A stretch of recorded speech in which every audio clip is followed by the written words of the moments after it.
Okay, bismillahirrahmanirrahim. Assalamualaikum warahmatullahi wabarakatuh. Jadi insyaAllah hari ni kita nak belajar tajuk baru, tajuk tentang ibadah pada muka surat 86 hingga 89. Okay, baik, hari ni kita nak belajar tajuk solat yang sempurna. Apa itu solat yang sempurna dan bagaimana nak dapatkan solat yang sempurna? Dan apa perkara-perkara yang boleh membuatkan solat kita tidak sempurna atau batal? Baik, kita nak baca muka surat 86 tentang satu situasi ni. Nabil solat berjemaah bersama-sama dengan rakan yang diimamkan Ustaz Hakim. Ketika rakaat kedua, Nabil telah meninggalkan saf. Apakah yang terjadi? Maksudnya Nabil ni tengah solat-solat, mungkin solatnya terbatal. Maka apa yang menyebabkan solat itu batal? Apa benda tu? Jadi kita akan ketahui selepas ini. Okey, baik. Selepas solat, Ustaz Hakim pun tanya pada Luqman yang duduk sebelah Nabil. Mengapa kamu tak penuhkan ruang kosong itu, Luqman? Maka jawab Luqman, nanti solat saya batal, Ustaz, kalau saya bergerak. Maka Ustaz kata, tak batal sekiranya kamu tidak bergerak 3 kali berturut-turut. 3 kali berturut-turut. Mari Ustaz tunjukkan. Okay, Ustaz pun berdiri sama-sama dengan Luqman. Ustaz kata, kamu perlu melangkah ke kanan selangkah atau 2 langkah mengikut kepada kekosongan yang ada pada saf itu. Kemudian kita berhentilah seketika, ataupun kita rasa dah cukup, dah rapat saf dengan orang sebelah lagi satu, kita berhenti. Tapi tak payah sampai lebih berturut daripada 3 kali. Setakat ni faham? Ringkas sangat kan? Okey, kita akan masuk pada 11 perkara yang membatalkan solat.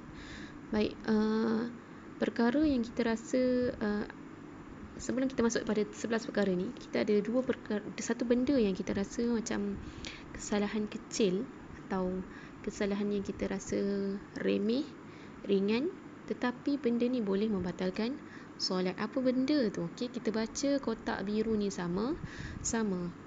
Berulang-ulang menggerakkan anggota dengan sengaja 3 kali berturut-turut atau lebih.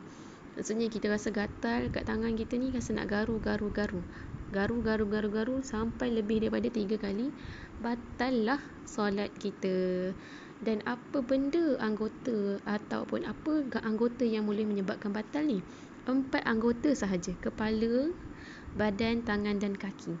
Kalau katakan mata kita bergerak, terkedip-kedip, mata tergerak ke kanan ke kiri, hidung kembang kencut, ataupun bibir sekejap basahkan bibir, sekejap menguap, itu tidak membatalkan solat kerana bukan termasuk dalam 4 anggota yang besar tadi.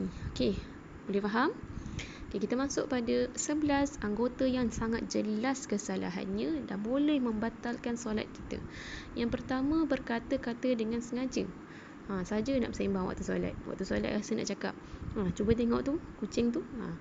Orang sebelah kata, diamlah. Dia berbalas-balas. Maka solat dia automatik terbatal dan perlu mengulangi solat semula. Yang kedua, meninggalkan rukun. Ketika kita solat, kalau kita meninggalkan rukun kita, contohnya rukun tu wajib buat kan? Apa yang wajib buat ialah rukun. Maka orang ni, contohnya gambar yang kedua ni, lepas dia baca Al-Fatihah dan surah lazim, dia terus sujud tanpa membuat rukuk dan juga i'tidal, maka terbatallah solatnya. Baik, yang ketiga, pastikan ataupun kita kalau baju kita atau tempat solat kita terkena najis, tak kisahlah najis yang mana satu, ringan, sederhana ataupun berat, terkena najis, maka kita punya solat terbatal. Maka pastikan sebelum solat, baju, pakaian kita, tempat solat kita bersih, suci daripada najis. Yang keempat, terbuka aurat dengan sengaja.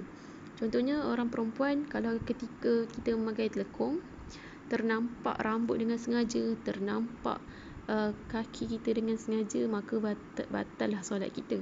Manakala orang lelaki, kalaulah dia pakai baju yang singkat sehingga menampakkan auratnya, ataupun seluar yang longgar, ataupun seluar yang sintin di atas lutut, maka terbatal solat ketika terbuka auratnya waktu itu. Okey, kemudian yang kelima, makan atau minum. Waktu kita solat tu, kita nak makan gula-gula, Sebab kita rasa seronok lah makan gula-gula. Boleh ke? Tak boleh. Jawapannya tak boleh. Awak makan gula-gula, maka batal lah solat tu. Baik, yang keenam, ketawa sehingga terkeluar suara. Kita rasa macam ada benda yang kelakar lah kat depan kita ni. Kelakar sangat macam tak tahan nak gelak. Kita gelak juga. Ha ha ha. Maka bila kita gelak tu, batal lah solat kita ketika itu. Dan kalaulah katakan kita menahan ketawa, kita rasa macam nak gelak ni, tapi kita tak keluar suara, kita tersenyum sikit, kita tahan suara kita, maka tak batal solat kita kerana tidak mengeluarkan suara. Yang ketujuh, hilang ingatan kerana gila atau pitam. Waktu kita solat tu mungkinlah tak berapa sihat, jadi kita pitam sampai kita terlupa yang kita tadi solat, maka kena ulang balik solat kita. Yang ke-8, berpaling dada dari arah kiblat.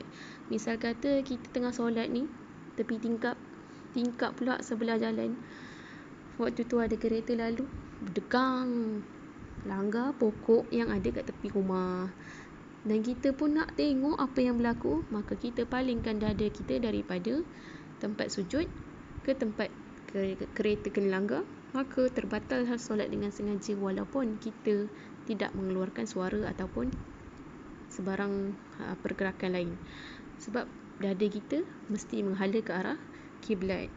Yang ke-9, berubah niat. Maksudnya waktu kita solat tu, kita rasa nak tengah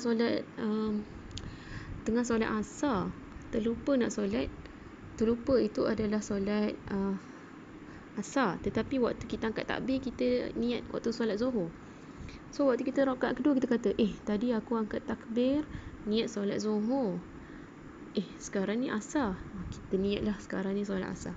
Tak boleh menukar-nukar niat ketika solat, maka batal solat tu. Angkat balik takbir, niat balik solat asar dengan betul. Ataupun kita kata jenis solat, contohnya kita nak buat solat fardu, tapi kita niat solat sunat, macam tu, jadi batal lah solat sebab niat yang berbeza.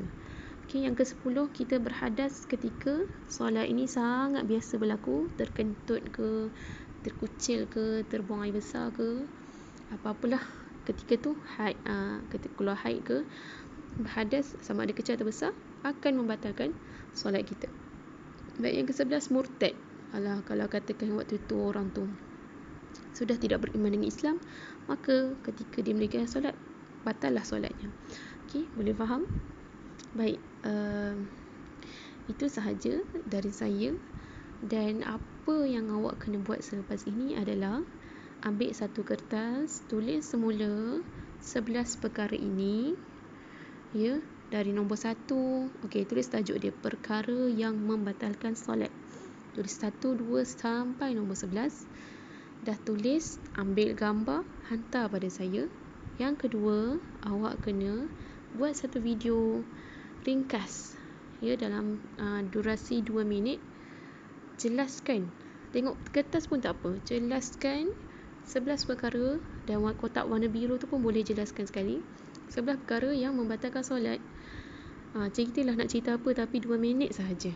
Pastikan ringkas dan boleh difahami.